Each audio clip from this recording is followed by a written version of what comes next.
According to most Jedi during the Clone Wars, they trusted Grandmaster Yoda more than anybody else. Yoda was their fearless leader, and beyond everyone else as far as power and skill with the lightsaber was concerned. Yoda was the Jedi Master that ran the Clone Wars with the rest of the Council. In many ways, Yoda was the most powerful individual in the galaxy, or one of them at least, and still, he was widely trusted, something that is extremely rare for those that hold power. However, there was one Jedi Master who grew not to trust Yoda's judgment by the end of the Clone Wars, a Jedi Master that believed that Yoda was being deceived by the dark side of the Force. And there was one event that led this Jedi Council member to question Yoda's judgment entirely. The Jedi that grew weary of Yoda was a council member in his own right, Mundi. Before the end of the Clone Wars, Mundi trusted Yoda completely. He supported the Grand Master of the Jedi Order in any way he could. However, towards the end of the Clone Wars, Yoda claimed that he had heard the voice of the dead Jedi Master, Qui-Gon Jinn, and then that Yoda needed to undertake a secret mission in order to determine why Jinn had reached out to him. Mundi, though, was extremely skeptical. Mundi believed that Yoda was being deceived by the dark side, as voices from the dead he believed were a trick of the Sith. Because of this, more than almost any other Jedi, maybe besides Mace Windu,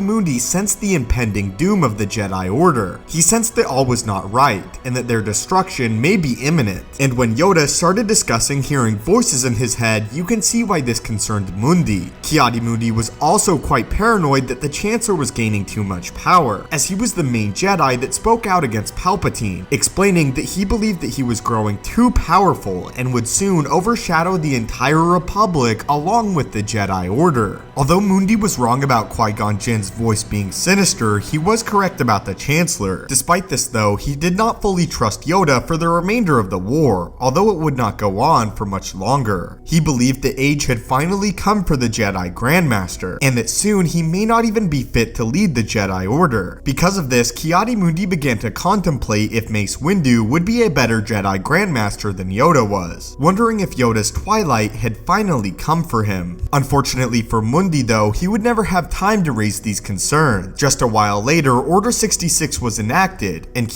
Mundi was killed by the clone troopers. His suspicions about Chancellor Palpatine proven correct, that he did indeed want control over the entire Republic and to get the Jedi out of the way, by any means necessary. But that was why Mundi grew not to trust Yoda by the end of the Clone Wars, and how he believed Yoda had not fallen to the dark side but was still being deceived by it, and how he believed that Mace Windu would soon have to take over as the Grand Master of the Jedi Order. But leave your own thoughts on this in the comments down below, and did you know about this suspicion on behalf of Mundi before this video? As always guys, thank you so much for watching, may the Force be with you, and have a great day. Before you go, be sure to check out my other channel, The Marvelous Wave, where we talk all about the Marvel Cinematic Universe, including news, breakdowns, and theories about all upcoming and past Marvel movies. Link to the channel is in the description below.